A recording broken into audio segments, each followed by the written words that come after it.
I'm Mark Halperin. And I'm John Heilemann. And with all due respect to Hillary Clinton's list of favorite New York foods, what's this? Chopped liver?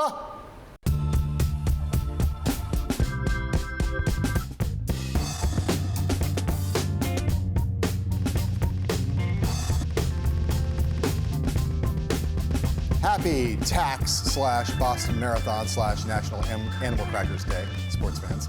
Ted Cruz's campaign is riding high of another rodeo weekend of political wrangling.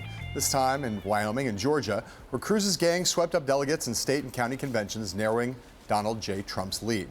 On this eve of the Empire State primary, Cruz has never been closer to securing the Republican nomination, and yet it remains miles and miles and miles yonder.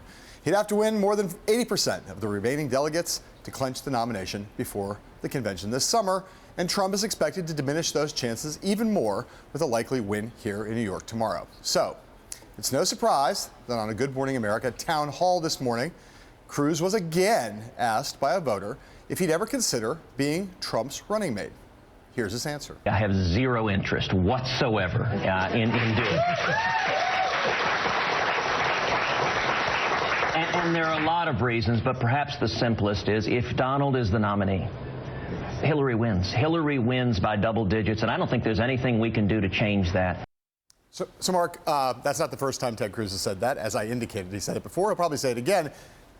Do you take him seriously? I know why he's saying it, but I believe that there's a convention scenario, probably at this point the third most likely to my mind, after Trump winning an outright majority, after Cruz winning on a second or third ballot, is that when talk happens, or if talk happens of a third candidate, Kasich or someone else, who way behind in the delegate tally or has no delegates is brought up, those two guys combining is the simplest way to undeadlock the convention. Yeah, well, I'll tell you what Donald Trump would say if we asked him whether we take Ted Cruz seriously saying that. He'd say, I call the guy Lion Ted every day. He's a liar. There's no doubt that he would. And here's the other thing. They both say it was just politics. Yes, of course. But here's the thing.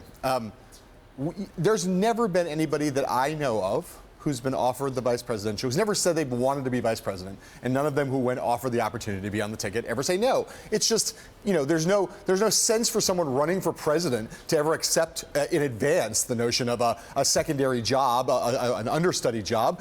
But when you're offered the chance to be the second most powerful person in the United States and be a heartbeat away from the presidency, it's the offer is too tempting to resist. And Cruz says, well, Trump would lose. Why would I want to be on a losing ticket? Well, for a variety of reasons, including you could argue I could help him win. Or if he loses, I've been the vice presidential nominee. That would give me a leg up for the next time. And I just don't think either of those guys would walk away and let a third person be the nominee if between them they have well over 1,000 delegates. Now, it's fair to say that there is now a lot of acrimony between the two of them, the Lion Ted stuff, all those things. But the bottom line is they're both anti-establishment, outsider kind of candidates. They're actually more aligned than they are at odds in a lot of ways. I do think it only happens to break a deadlock. All right. A little bit before Ted and Heidi Cruz were scheduled to make an appearance on Good Morning America that we just showed you, early bird Donald Trump was up busy tweeting away about the Texas senator, writing, quote, Lion Ted Cruz can't win with the voters, so he has to sell himself to the bosses. I am millions of votes ahead, exclamation point. Hillary would destroy him and K, meaning Kasich. Later on GMA, the Cruzes were asked about the tone of the Republican race, like things like that tweet, and what it's like to be on the wrong end of Trump's personal attacks. Here's what Heidi Cruz said. One of the qualities that I've always admired about Ted, really since the day we met, is how incredibly unflappable he is. Things don't really bother Ted that bother most people, and a reason for that I've seen over the last 16 years is because Ted is in politics for the issues, to focus on the issues, to get things done, and he really does depersonalize a lot of these attacks. If that sounds familiar to you, if you're a regular viewer of this program, that's because Ted Cruz said almost exactly the same thing in his interview with us on Friday. This should not be personal. It's not about him. It's not about me. It's about the country. It's about who has real solutions. Millions of Americans are hurting. Wages have stagnated for over a decade. And so what I'm focused on every day is how do we bring manufacturing jobs back to New York? How do we see wages rise? How do we see young people coming out of school with job offers? And so what I focus on every day is lifting the burden of Washington on small businesses, repealing Obamacare, passing a simple flat tax, pulling back the regulators that are killing small businesses, stopping amnesty and ending sanctuary cities. Those are the solutions we need to the real problems, and it's why we're getting so much support across the country. John, do you believe Ted Cruz when he says he takes his stuff less personally than the other candidates? Again, I'll tell you, Donald Trump calls the man Lion Ted Cruz. I'm joking. What I think is that was, as an example of a thing in that interview, that was one of the most boilerplate kind of answers that Cruz gave us in the whole interview, I thought, when he made that pivot. I think it would be hard if he's a human being to not personalize the attacks, the nature of the attacks that Donald Trump has launched against him, and at one point very insultingly about his wife, or at least the implication of an insult. I think it'd be really weird if he didn't take it personally. Do I think Cruz is more or less capable of depersonalizing? I've not seen any evidence of that. I've seen Trump has gotten under his skin on some occasions. I think he is he's human like all of us. Deep in the disagreement zone here. I believe stuff on his wife did bother him, but I believe that he's a lot like Dick Cheney. Dick Cheney didn't let personal attacks bother him. His attitude basically was, what do I care what someone else says? It doesn't matter to me. I think Ted Cruz has had an advantage in this race because he doesn't personalize this stuff. It doesn't rattle him. It doesn't get under his skin. He gets what politics is like. He was a staffer. I think it's, as I said, a big advantage for him, and he's better at just letting it go off his back. I think there's been, well, I'll agree with you that I think he may be a little better than the worst politicians at this. But again, it seems to me that throughout this race, there have been moments when he's been less discombobulated by some of Trump's attacks than Jeb Bush was. But there have been Marco Rubio, or John Kasich. But there have been moments where it seems to me, again, especially when it got into the questions around his wife, I think it got pretty close to the bone. It does cause him to be sarcastic and not funny at times. Yeah. It doesn't get to him. It affects his performance, but doesn't personally get to him. Sort of getting to him a little bit. All right. As Donald Trump's team positions itself for a big New York victory here tomorrow, his supporters are expressing optimism about his chances of securing the Republican nomination on the first convention ballot. In fact, while Ted Cruz's campaign continues to outmaneuver Trump forces at state and county conventions, friends of the Donald are going even further, saying publicly that Trump must win the nomination on a first ballot. So, Mark, is that smart? I understand what they're doing. First of all, some of them are just saying it because they think it's true. I personally don't think it's entirely true, although it's looking more and more that way. But they're also saying it to try to encourage people to get on board, saying we got to do this in the first ballot.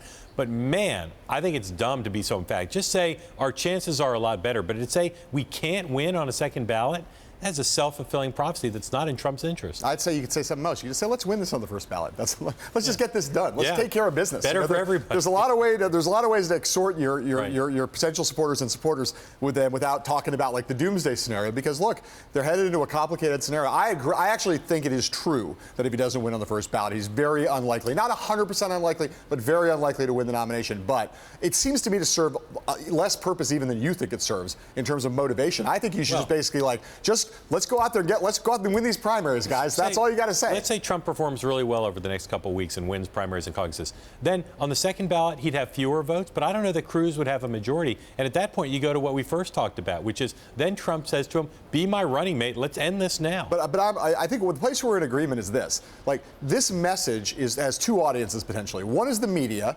No upside in telling the media that it's do or die. No, there's a big downside. And it doesn't, I don't think it actually motivates any potential voter. Voters don't think that way. Voters think like, you got to rally them around Donald Trump. His issues. It might motivate some delegates who are unbound. Maybe a few, but mostly you just got to let's go win those primaries. Yeah, I agree. Don't get it. All right, up next, if Bernie Sanders meets the Pope and no one takes any pictures, does it make a sound? We'll answer that metaphysical, philosophical, confusing question right after this. I like that question. That's funny.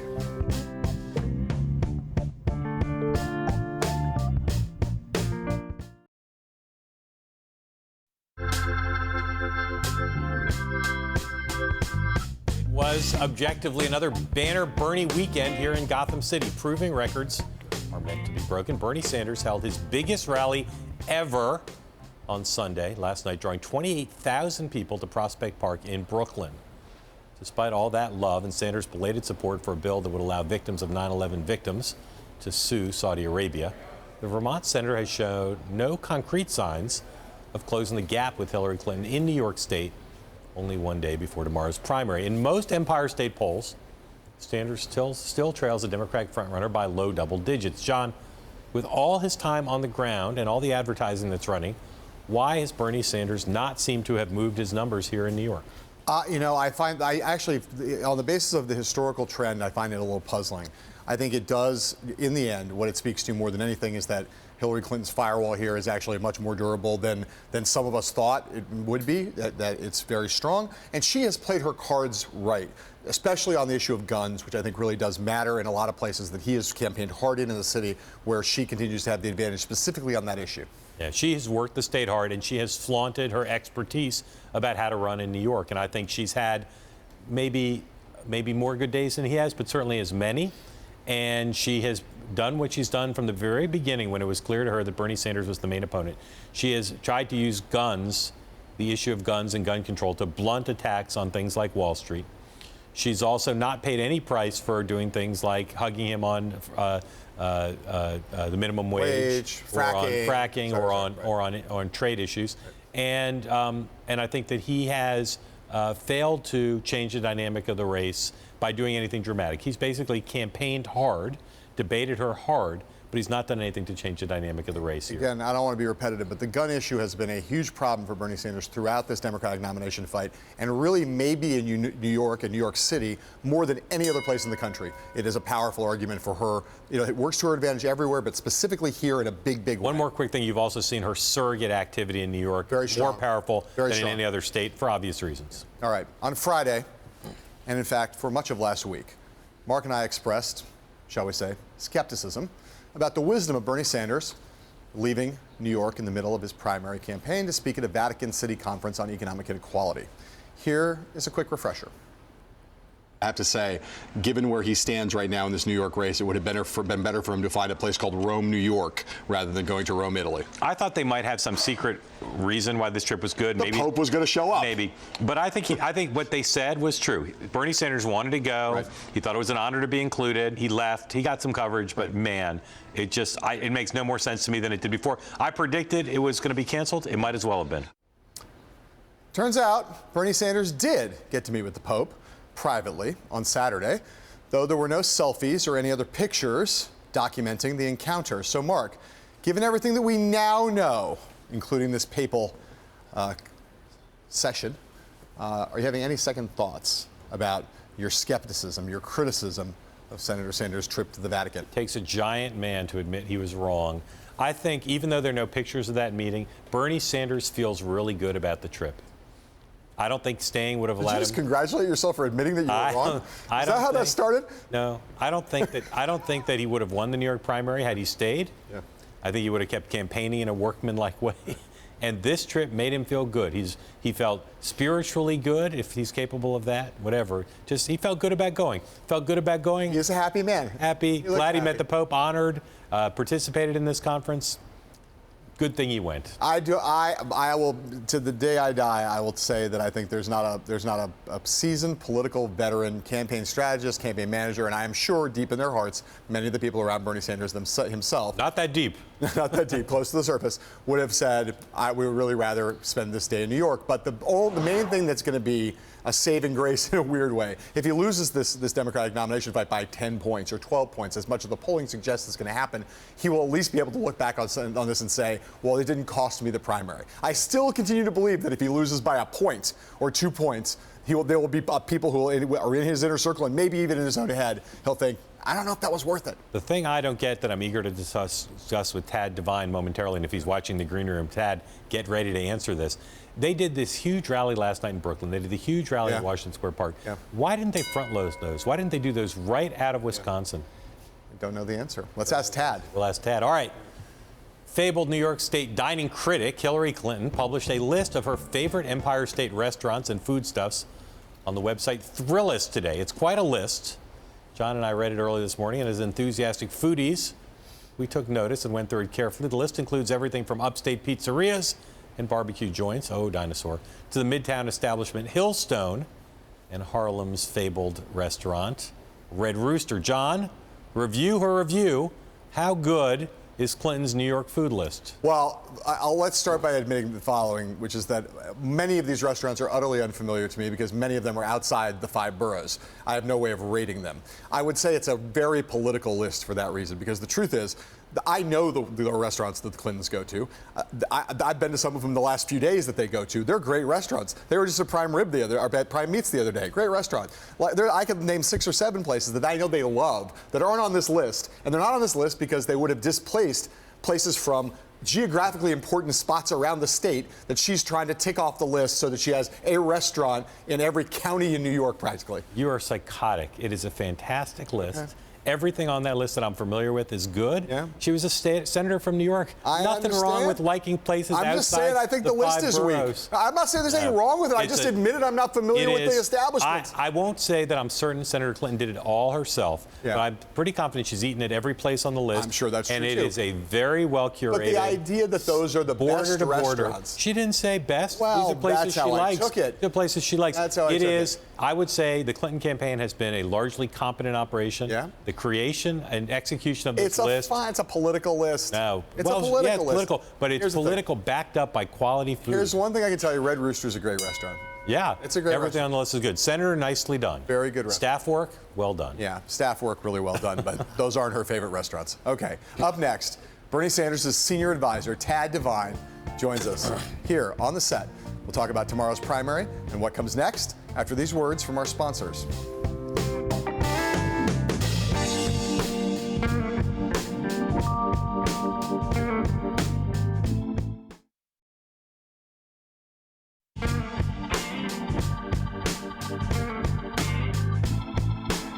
Our first guest tonight may be feeling a little sunburn from yesterday's massive Bernie Sanders rally in Prospect Park, Brooklyn. Tad Devine, the Vermont Senator's senior advisor. Thanks for stopping by, Tad. I just want to talk about the news today. You guys are complaining, upset, unhappy, filing some kind of a complaint against the Clinton campaign for its coordinated fundraising out in Hollywood. Just explain what that's about. Well, we have concerns. I mean, there's been a lot of reporting recent days. A piece in the Post, Politico did some other stuff about the way these joint fundraising committees are operating. The Clinton campaign appears to be holding it out to the public. They're doing this great service to the party, raising enormous amounts of money, spreading the wealth around. It appears what's happening instead is just the opposite.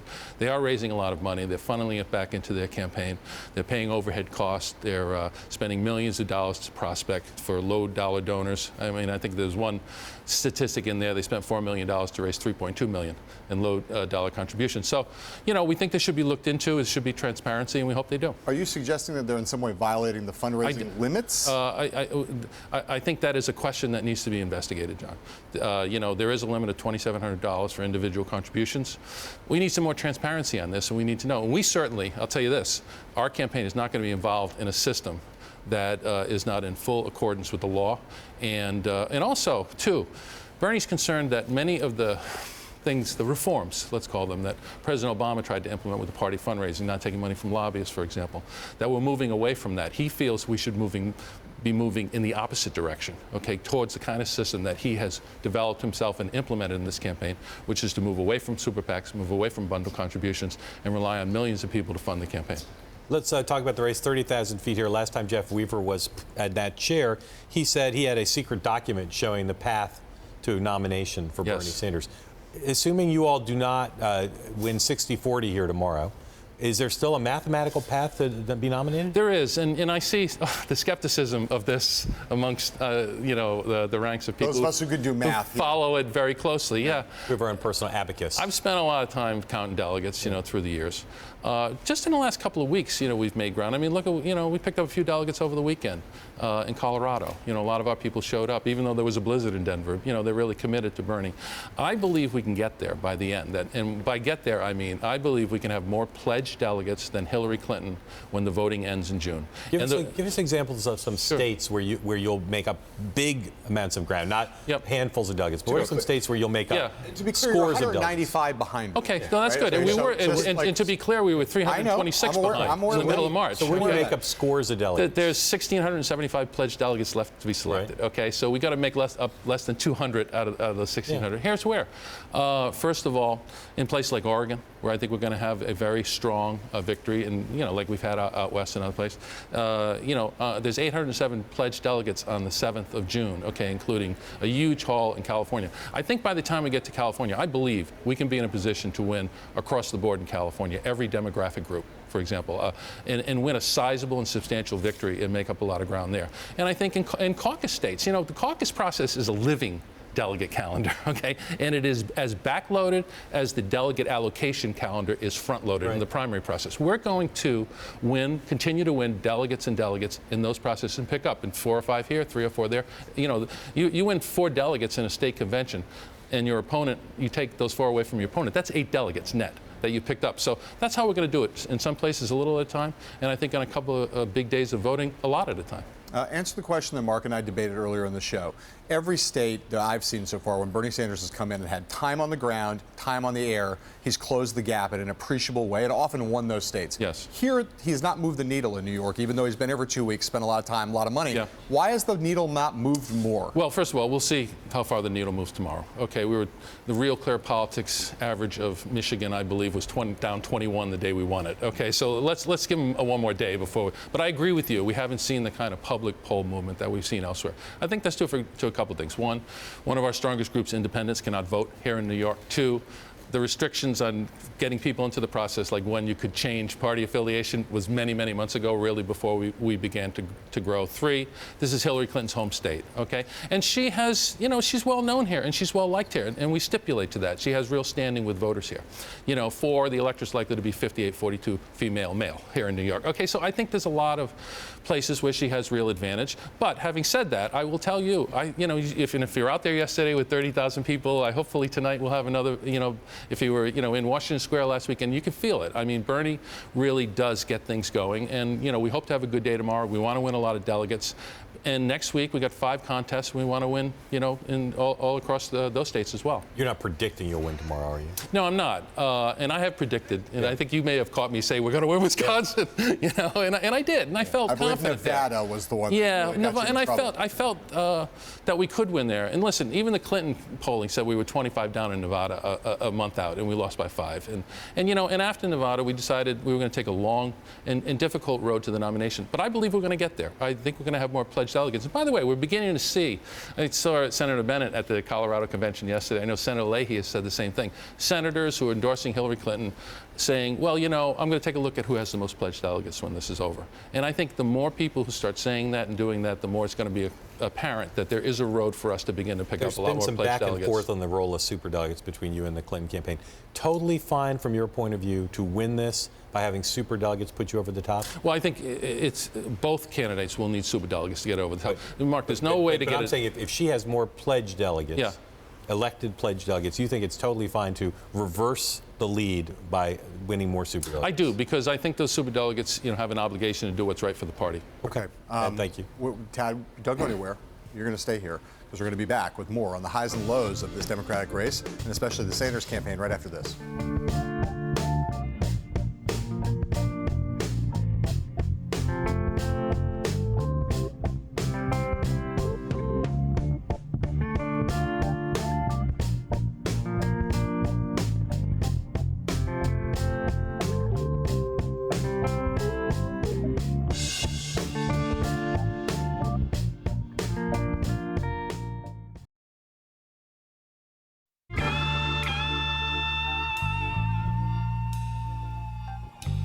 Welcome back. We're here with Bernie Sanders Senior Advisor Tad Devine joining us for another block.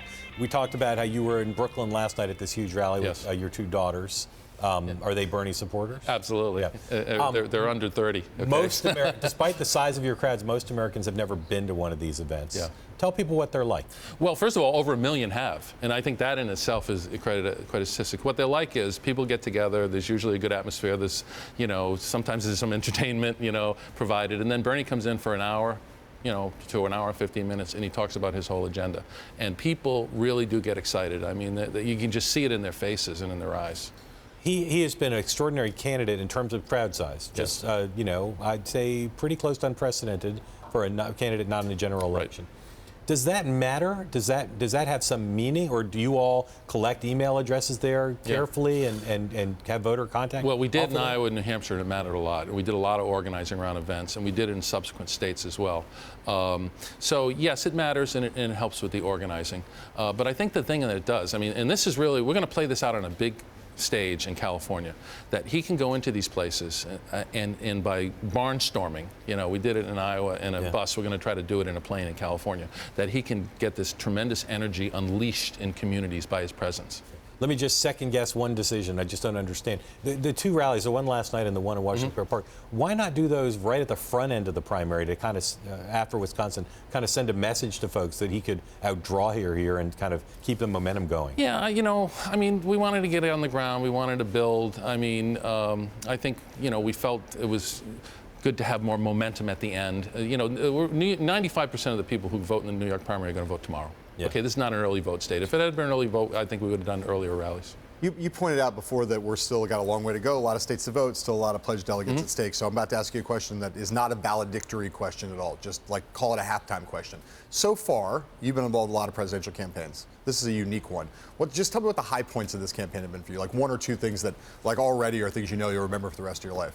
Well, I think, the fact that we could go from that announcement he made on April 30th and in less than a month put together a 5,000-person event in Burlington and campaign presence in Iowa and New Hampshire. I mean, that was a gigantic moment. The early rallies that began to happen spontaneously in places like Minnesota and Wisconsin, and then the whole West Coast trip, that was indicative that this was something special and unique.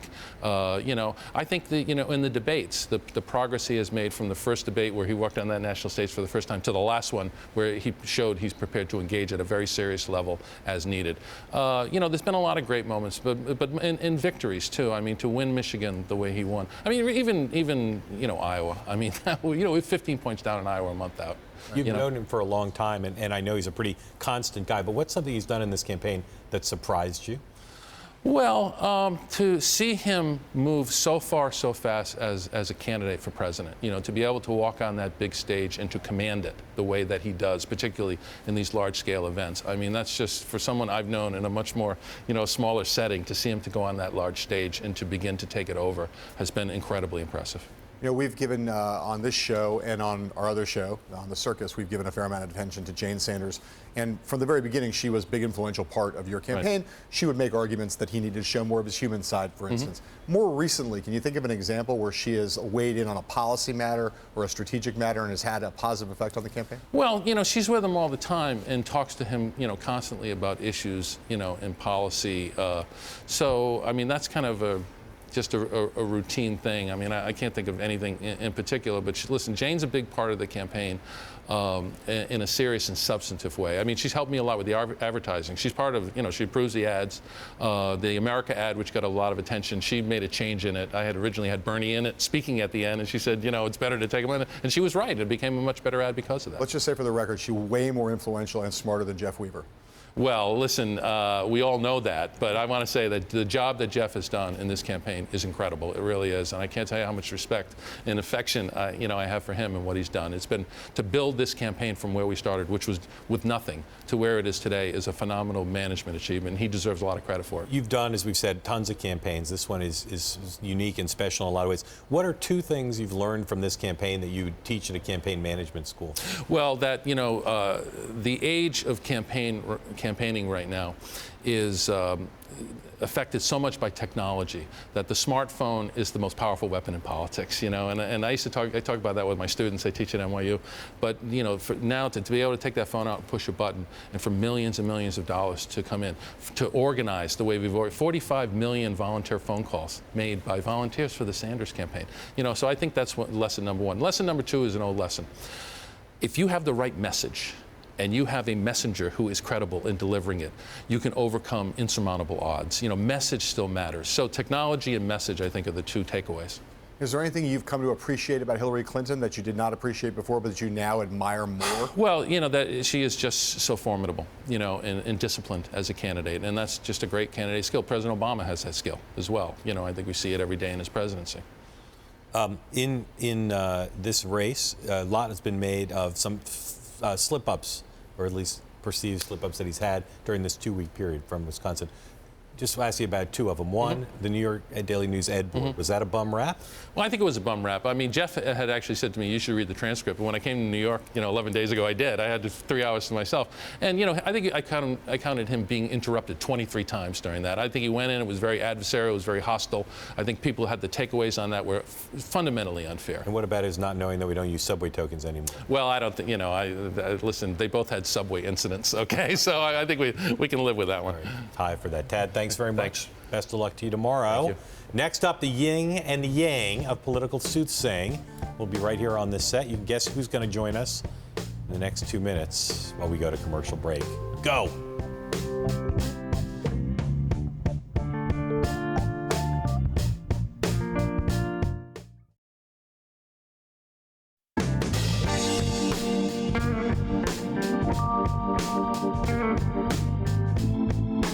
Welcome back.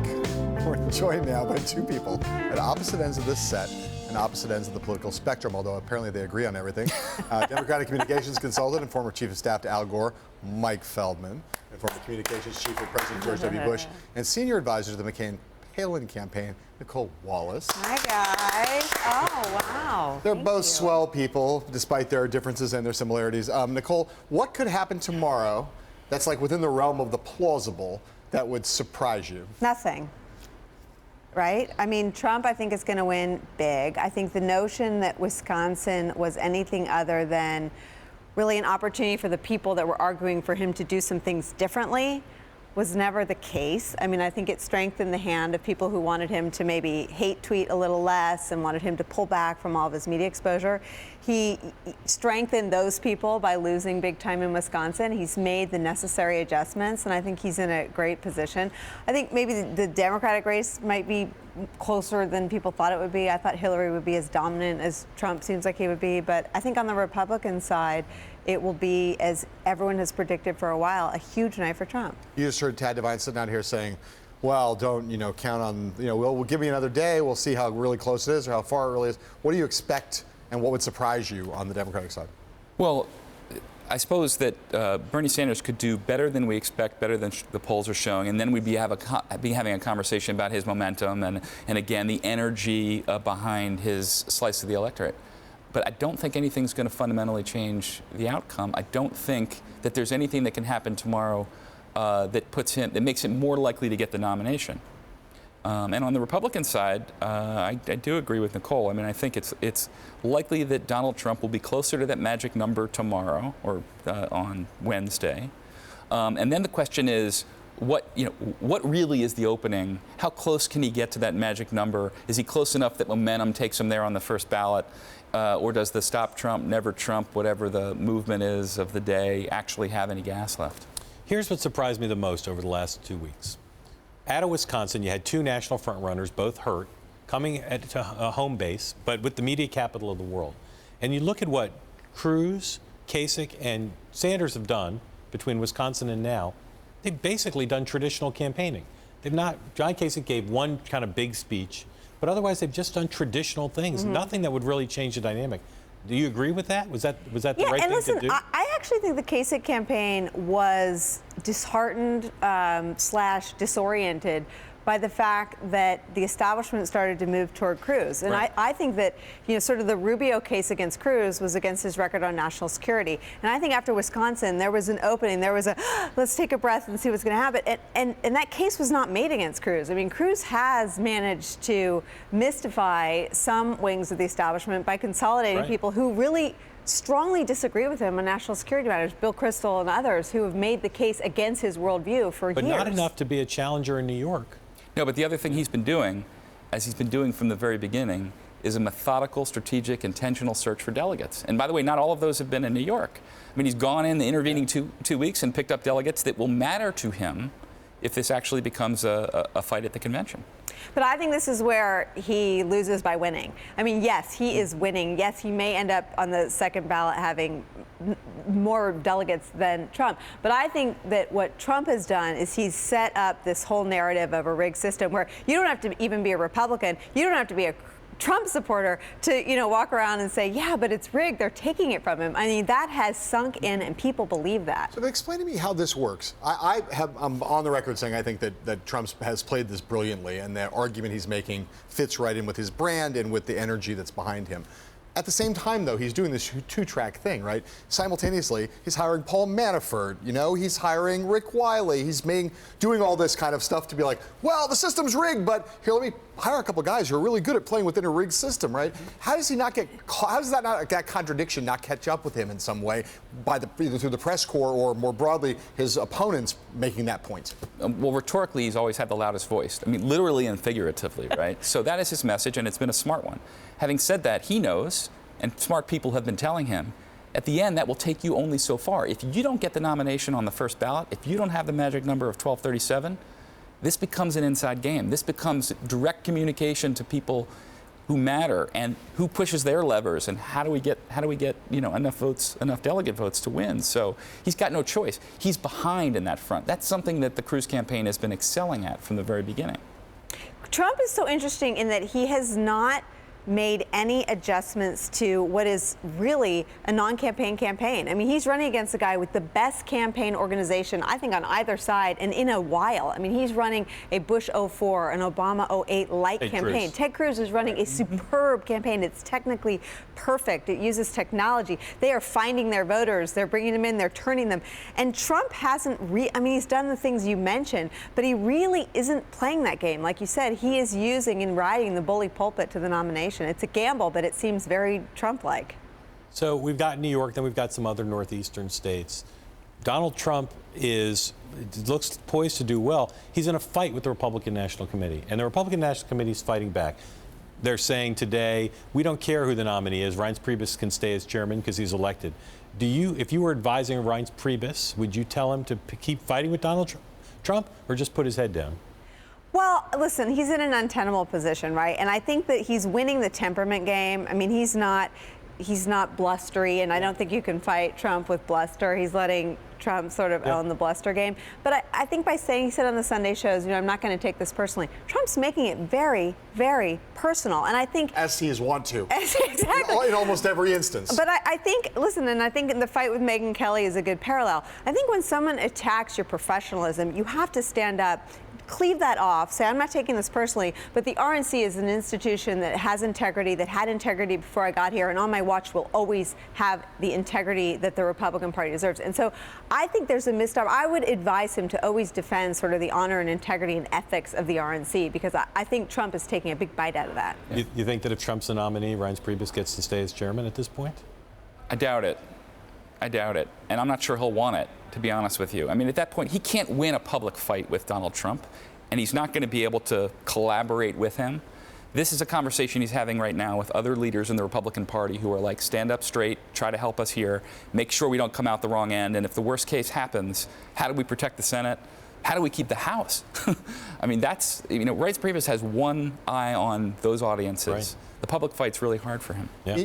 You were talking about rigged systems on the Republican side and some of the craziness of what's been going on where, nobody votes and there's no correlation between the votes and the delegates.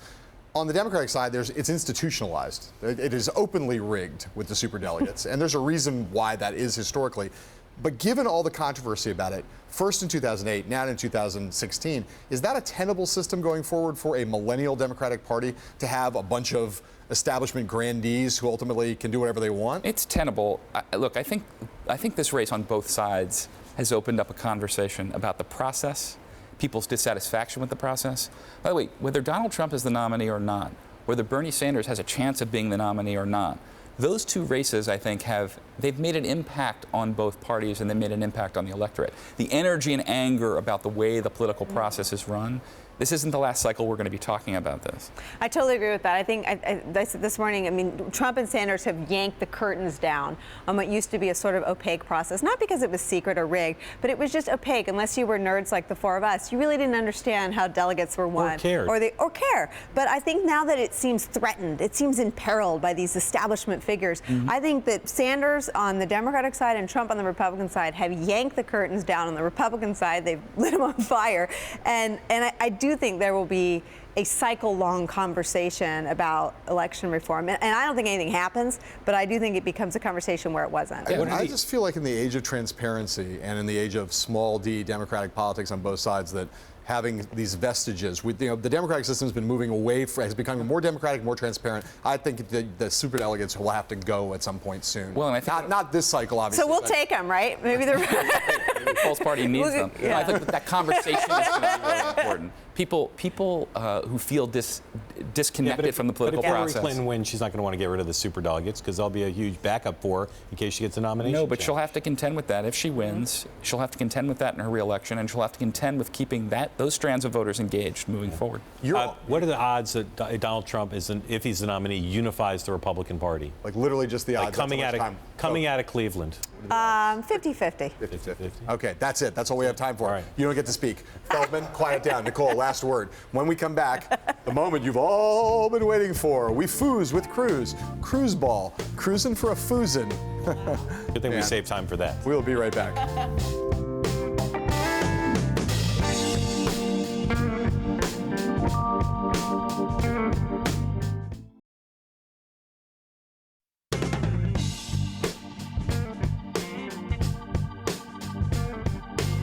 As the poet asks, are you ready for some foosball? On Friday, John and I sat down with Senator Ted Cruz near the Syracuse Sports Hall of Fame in Cicero, New York, for an in-depth interview about policy and politics. We showed you that interview on Friday. What we didn't show you then was what happened after the interview, a tense, adrenaline-fueled, once-in-a-lifetime game of foosball. It was the two of us versus Senator Cruz and one of his aides, Bruce Redden. Let's go to the videotape.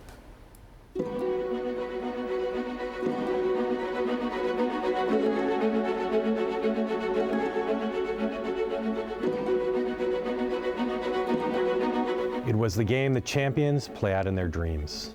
We knew Senator Cruz had prepared his whole life for this moment. What he didn't know was, so had we. Right from the kickoff, it was a bloodbath. You know what I say right now? Dying Ted. Dying Ted. We shall see. We'd only heard rumors that he had the quickest wrist in the U.S. and Canada. From the back. I knew the only way to beat him was to get under his skin, which meant an unrelenting amount of trash talk. This is the quietest Ted Cruz has been in years. What kind of job security do you have currently? Mistakes were made. In game one, we played our hearts out, and we were all tied up. And then, victory. Game one was ours, but that was just the beginning. Tell you, Halperin's got some halfway decent smack talk. This time, Cruz was ready. Oh my God. Call him the Princeton sledgehammer. He just kept scoring. 2-1, 3-1, 4-1, 5-1. We just couldn't get a shot in. I don't like to lose. It was a massacre. Oh, sweet. Now everything was on the line, and tensions were running high. Get it together, dude. Then something amazing happened. Cruz had the ball, and he made a crucial error. He was clearly getting nervous. He scored on us, and then we scored right back. There it is. We could tell he was trying to distract us with weird jokes. Mayan Ted, is that like human sacrifice? I guess that'd be Aztecs, but actually the Mayans did that too. It didn't work. Nice. Darkness on the edge of town. But we got too cocky. Let's quit. You doing all right, Mark? Do you need to take some personal time? Now it was down to just one goal, and there was no room for any mistakes. I had the ball, and I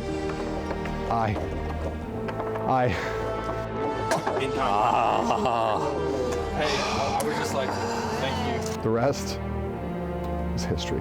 Moral of the story is Ted Cruz falls behind early. There you go. And in back second place, and builds the finishes. delegates, and this was Cleveland, right here. Life is full of moments. Some of them fly by, you forget them in an instant. Others live on with you forever.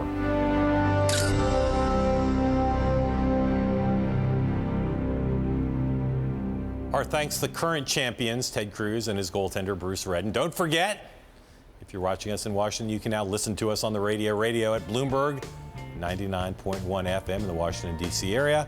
And we'll be right back.